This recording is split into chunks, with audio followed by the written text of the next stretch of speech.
আসসালামু আলাইকুম। আমি আপনাদেরকে জিলির একটা হাইব্রিড এসইউভি দেখাই। এটা হচ্ছে গ্যালাক্সি সিরিজের গ্যালাক্সি L7। এই গাড়িটাতে আপনারা 1500 সিসি টার্বো ইঞ্জিন পাচ্ছেন, সেই সঙ্গে হচ্ছে দুইটা ব্যাটারি প্যাক পাবেন। একটা হচ্ছে 8 কিলোওয়াট 9 কিলোওয়াট আর একটা 18.7 কিলোওয়াট ব্যাটারি প্যাক। আপনাদের ফুয়েল ট্যাঙ্ক ক্যাপাসিটি হবে 60 লিটার এবং total Celsius range 1370 kilometre. Price হচ্ছে চাইনিজ মার্কেটে এই ভার্সনটা হচ্ছে 1,40,000 RMB। তো 1,40,000 RMB মানে বাংলাদেশি টাকায় ধরেন 1,40,000 ইন্টু 17.50, 24-25 লক্ষ টাকা। হাইব্রিড গাড়িগুলো আমি বারবারই ইন্ট্রোডিউস করা দিচ্ছি, কারণ হাইব্রিডগুলো বাংলাদেশে নিয়ে যাওয়া দরকার।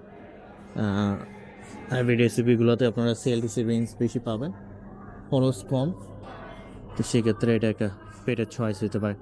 তবে এই গাড়িগুলো আরও কিছু আপগ্রেড করতে হবে, যেমন রাইট হ্যান্ড ড্রাইভ বা হচ্ছে আপনার ইংলিশ ইন্টারফেস। আপাতত এগুলো ওরা প্রোভাইড করতেছে না জিলি। তো যাই হোক, আমি এমনি ঘুরে ঘুরে দেখাই, ঘুরে ঘুরে আপনাদেরকে সব কিছু ইন্ট্রোডিউস করে দিই। একটু পিছনের দিকে আসেন। এত জোরে মিউজিক চালায় এরা, মাথা ব্যথা করতেছে আমার পুরো।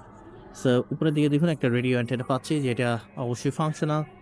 তার পাশাপাশি এই জায়গায় যে রেটের লাইটটা দেখতে পাচ্ছেন, তার পাশাপাশি এই যে দেখুন জিলি লিখে দেওয়া, জিলি ব্যাসটা, এটাও দিনের বেলা রাতের বেলা ভিজিবল থাকবে। তো এলইডি তো অবশ্যই, ইভেন হচ্ছে জিলি ব্যাচ যেটা দেওয়া আছে ওটাও এলইডি। 360 ক্যামেরা, অনেকগুলো পার্কিং সেন্সর আছে। আমি একটু দেখাই। এক্সস্ট, দুটা এক্সস্ট আছে এবং দুটি ফাংশনাল। হাইড্রোলিক কার্গো পাবেন। হ্যাঁ, এই ভার্সনে হাইড্রোলিক কার্গো নাই। হাইড্রোলিক কার্গোতে তবে এটার আরও ভার্সন আছে, ওইখানে হাইড্রোলিক কার্গো আছে, বাট এটাতে হাইড্রোলিক কার্গো আপনারা পাচ্ছেন না। যে হোক, কার্গো স্পেস হচ্ছে 650 লিটার, 650 লিটার। এবং আপনারা যদি সেকেন্ড রোটা ডাউন করেন 1790 লিটার স্টোরেজ ক্যাপাসিটি পাবেন, এবং সেই সঙ্গে এখানে লাইটও পাচ্ছেন। আর এই জায়গায় যেহেতু হচ্ছে এগুলো হাইব্রিড ভেহিকেল, সো এখানে চার্জারগুলো ক্যারি করার জন্য একটা ছোট স্পেস দেওয়া আছে। আপনারা হাইড্রোলিক কার্গো পাবেন আপনারা যদি এটা চুজ করেন।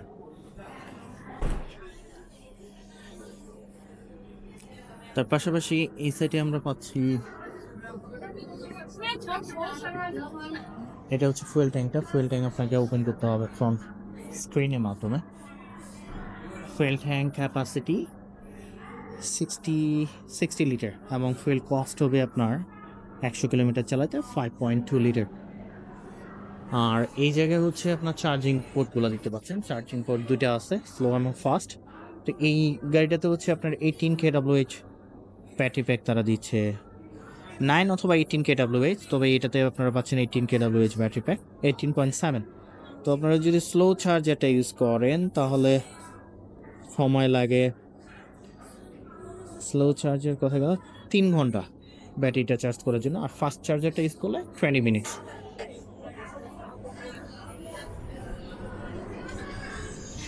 বড় একটা এসি রেখে দিচ্ছে।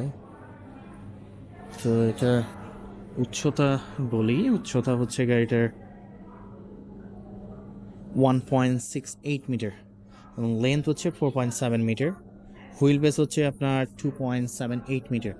ফ্রন্ট হুইল ডিস্টেন্স অর্থাৎ সামনে দুটো চাকার দূরত্ব 1.9 মিটার, রিয়ার হুইল ডিস্টেন্সও 1.9 metre. Ground clearance, enough ground clearance পাবেন 30 সেন্টিমিটার। 30 সেন্টিমিটার ছাওয়াং টায়ার পাচ্ছি আমরা, তার সঙ্গে 19 ইঞ্চ হুইলস আছে। ট্যারিসেস হবে 235/50 আর 19 হুইলস। আপনারা দেখতে পাচ্ছেন এখানে আপনার ইয়ার ব্রেক ইউজ করতেছে, কি বলে চিলি ব্রেকই তারা দিচ্ছে। ব্রেক ব্রেক দেওয়া সম্ভব নয় কারণ প্রাইস অত্যন্ত রিজনেবল। তবে ওদের গ্যালাক্সি E5 ওই ইভিটা দেখতে পারেন, ওটা খুব সুন্দর একটা গাড়ি। আমরা যদি ফ্রন্টে আসি, এখানে দেখুন, এখানে একটা C type LED running light আমরা পাচ্ছি, যেটা দিনের বেলা এবং রাতের বেলা ভিজিবল থাকবে। তার পাশাপাশি LED headlight, LED high beam, low beam তো পাবোই। এখানে লোগো পাচ্ছে 360 ক্যামেরা এবং একটা ফাংশনাল গ্রিলও আছে। তো চিলির এই গাড়িগুলো এখন কিন্তু হচ্ছে বিওয়াইডির সঙ্গে ভালোই পাত্তা দিতেছে, কারণ হাইব্রিড গাড়িগুলো এখানে দেখতে পাচ্ছেন যে 1300-1400 কিলোমিটার সিএলটিসি রেঞ্জ এখন প্রোভাইড করতেছে, সেম অ্যাজ বিওয়াইডি। আলহামদুলিল্লাহ এটা হাইড্রোলিক, তাহলে আমার জীবন বাইরে হয়ে যাচ্ছে ভিডিও করার জন্য। এক হাতে ক্যামেরা দৌড়াতে থাকার লাগে, এক হাতে ভিডিও করতে। তো যাই হোক, এখানে পাওয়ার আউটপুট হচ্ছে আপনার এই গেল পাওয়ার আউটপুট। এখানে পাওয়ার আউটপুটটা দুই পাবে ম্যাচে 287 kilowatt, 287 kilowatt along with 535 newton meter of torque. সর্বোচ্চ speed 200 kilometre per hour, 0 to 100 6.9 seconds, that's almost 7 second আমরা বলতে পারি। এটা ক্লোজ করে দেই। এগুলা একটা প্রবলেম বলতে ধরেন ধাম করে লাগাই দিতে হবে, না হলে লাগাইতে এখন কিন্তু লাগছে। যাক আল্লাহ বাঁচাইছে যে এরা একটু মিউজিকটা বন্ধ করছে, আমার মাথা গেলে ঘুরতেছে। হ্যাঁ, ছেড়িওটা দেখুন, ফ্রন্ট সিট দুইটা ইলেকট্রিক মনে হচ্ছে, না ইলেকট্রিকই, বাট রিয়ারগুলো হয়তো বা এটা ইলেকট্রিক হবে না, কারণ যেহেতু হাইড্রোলিক কার্গো এটাতে দিচ্ছে না ওরা এই ভার্সনটাতে। অন্যান্য ভার্সনগুলোতে তো অবশ্যই আছে হাইড্রোলিক কার্গো। রিকোয়েস্ট থেকে একটু চেক করি, এটা ইলেকট্রিক, এভাবে সরাই নেন, সমস্যা নেই। তো আমরা ইয়েতে বসি, সবগুলো উইন্ডো ক্লোজ করি। এখন মাথা অলমোস্ট একটু মনে হচ্ছে যে আমার একটা মাথা আছে, প্রচণ্ড সাউন্ড, এবং এক কাস্টমার একভাবে কথা বলতেছে। তো যাই হোক, গ্যালাক্সি ও জিলি কিন্তু এখন এই হাইব্রিড ব্র্যান্ডটা, এটা কিন্তু গ্যালাক্সি অনেক আগের হাইব্রিড ব্র্যান্ড, বাট এর আগে কিন্তু ওই গাড়িগুলো নিয়ে খুব একটা মার্কেটে ইয়ে করতে পারতেছিল না। মানে এখন কিন্তু বিওয়াইডি টেনশনে পড়ে, আমি কিন্তু বিওয়াইডির ওইখানেই ছিলাম, বিওয়াইডি থেকে আসলাম। তো এখন কিন্তু মোটামুটি ওদের একটু কনসার্ন শুরু হয়েছে বিওয়াইডির, কারণ এই হাইব্রিড সিস্টেমগুলো জিলির নতুন যে ইভেন হচ্ছে ডিজাইন, তারপরও ডিজাইনও অনেক সুন্দর, প্লাস হাইব্রিড সিস্টেমটাও বেশ ভালো। কারণ বিওয়াইডি যেমন ডিএমআই সিস্টেমটা ইউজ করতেছে 1500 কিলোমিটার রেঞ্জ, 1400-1500, বা এসিবিগুলো বিশেষ করে 12 থেকে 1400 বা 1500 কিলোমিটার দিচ্ছে। এখন জিলিও কিন্তু শুরু করছে, তো কাজেই একটা বিগ চ্যালেঞ্জ হবে। তারপরেও বিওয়াইডির ডিজাইন একটু গতানুগতিক, ওদের যে রেগুলার যে গাড়িগুলোর কথা বলতেছি ওগুলো তো একটু গতানুগতিক, মনে করেন রেগুলার ডিজাইন হয়ে আছে, যেমন সং প্লাস বলেন বা এই সং এল বলেন, এগুলো যে গাড়িগুলো, তো সেই তুলনায় এগুলো আবার একটু বড় সড়ো, একটু ডিফারেন্ট লুকিং, তো যার কারণে বিওয়াইডি ভালো টেনশনের মধ্যে আছে। এখানেও দেখেন যে এন্টারটেনমেন্ট স্ক্রিন আমরা রাইট সাইডে একটা পাচ্ছি, বাট এখানে গ্লোব বক্স দেয়নি, এটা একটা নেগেটিভ পার্ট আমি বলবো।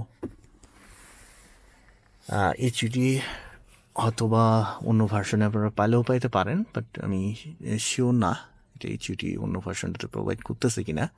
গ্যালাক্সি সিরিজের আরও একটা গাড়ি আছে, আমি কয়েকদিন আগে ভিডিও করছি, আপনারা চেক করতে পারেন, ওটাতে আবার এইচইডি দিচ্ছে, ওই গাড়িটা অনেক ভালো।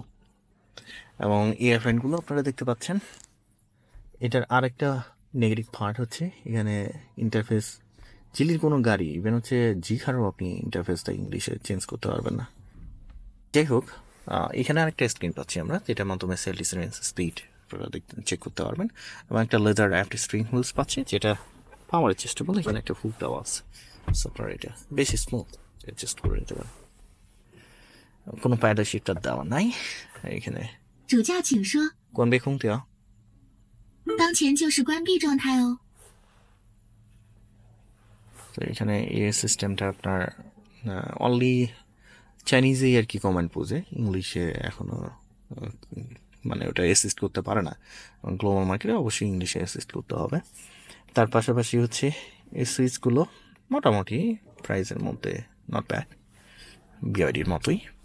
আর সেই 不 সঙ্গে 太明白，再给点提示吧。 সেই সঙ্গে আমরা এখানে যদি আসি, এখানে looks like the wireless charger, একটা বক্সও পাচ্ছেন আপনারা। তো আমি একটু কনফিউজড এই গাড়ি নিয়ে, মানে দাম তো ভালোই আছে, তো তাহলে আবার ওয়্যারলেস চার্জার মার্জার দিচ্ছে না কেন? এই ভার্সনে দেখি যে এত টাকার কিছুই তো নাই। এটাও তো চার্জ হয় না, তো অবশ্যই এটাও একটা নেগেটিভ পার্ট। এই যে ছোটো ছোটো জিনিসগুলো হয়তো বা ওরা দিয়ে রাখছে, ধরেন হাই এন্ড পারফরমেন্স যেটা, ওটাতে আপনারা পাবেন। সবগুলো ভার্সনে এই ছোটো ছোটো জিনিসগুলো খুবই ইম্পর্টেন্ট। তো তার সঙ্গে আর্মরেস্টের সঙ্গে একটা বক্সও পাবেন আপনারা। আর উপরের দিকে যদি একটু দেখি, উপরে কি আছে দেখি একটু। উপরে এই জায়গায় হচ্ছে লাইটগুলো এভাবে টাচ করলে জলে বন্ধ হয়। এটা ক্লাসরুম আমরা পাচ্ছি, এটা সানসেটটা আপনার ওপেন এবং ক্লোজ করা যায়। তো তার পাশাপাশি এখানে মিরর পাচ্ছি আমরা, মিররের সঙ্গে এখানে লাইট দেওয়া আছে। যাই হোক, আমরা একটু সেকেন্ড রোটা চেক করি। সেকেন্ড রোটাতে দেখি কি অবস্থা। এইভাবে ধরে ওপেন করতে হবে। একটা গাড়ির সিস্টেম এক রকম, এক ব্র্যান্ড, এক কাহিনি করে আছে। মাথা মাথা মাথা ঠিক থাকে কেমনে আপনার? তবে এদের ইন্টেরিয়রগুলো স্পেশিয়াস।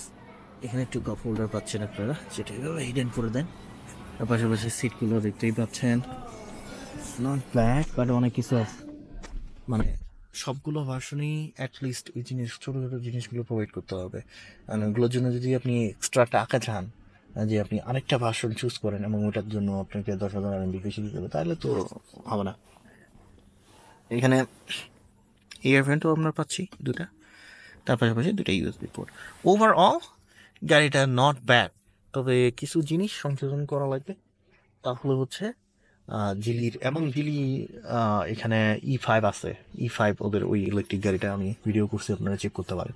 L7 আছে, এগুলা চেক করতে পারেন। এই জিলি কিন্তু এখন ভালোই হেডেক শুরু করে দিচ্ছে বিওয়াইডির, কারণ জিলি তো টপ 4, জিলি ইভেন হচ্ছে তাগা, মানে বিওয়াইডির থেকে আপনার বিগ ব্রাদার যেটি বলেন না কেন, মানে বিওয়াইডির থেকে অনেক বড় কিন্তু Geely top 4 manufacturing company. Geely Lotus own করে, ভলভো ওন করে, লিঙ্ক অ্যান্ড কো, জিহার, এই যে গ্যালাক্সি, কত জিলির ব্র্যান্ড। ইভেন বেন্টলির মতো ব্র্যান্ডেরও 17% হচ্ছে জিলির।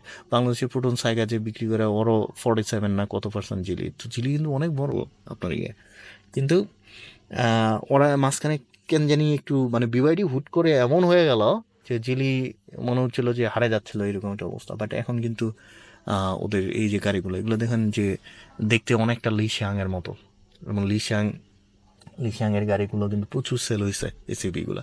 তো সেগুলো প্রাইস তো অনেক বেশি, 3 লাখ থেকে 4 লাখ 5 লাখ RMB, সর্বনিম্ন যেটা 2,60,000 RMB। তো সেক্ষেত্রে এই গাড়িগুলো প্রাইস অনেক কম। তো ডিজাইনও অনেক অনেক বেটার করছে, তো যার কারণে ভালো হয়েছে।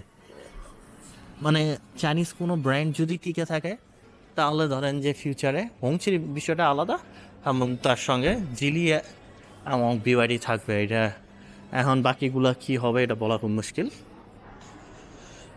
তো যাই হোক, আমি পরিচয় করে রাখতেছি, আপনাদের দেখা যাবে যে কোন সময় বাংলাদেশে নিয়ে গেছে যায়, আবার আপনাদেরকে বলতেছে এই বাংলা কার আবার নতুন করে মার্কেটে চলে আসছে। তো তখন দেখবেন যে আপনারা হয়তোবা মানে প্রতারিত হবেন। তো যার কারণে আমি আগে পরিচয় করে রাখতেছি। ওভারঅল একটা গুড গাড়ি, গুড কার বলবো। যদি কিছু জিনিস অ্যাড করে তাহলে আরও বেটার হবে। তো ভালো থাকবেন, সুস্থ থাকবেন, আপনারা দেখবেন নতুন গাড়ি নিয়ে, নতুন ভিডিও নিয়ে। আল্লাহ হাফেজ।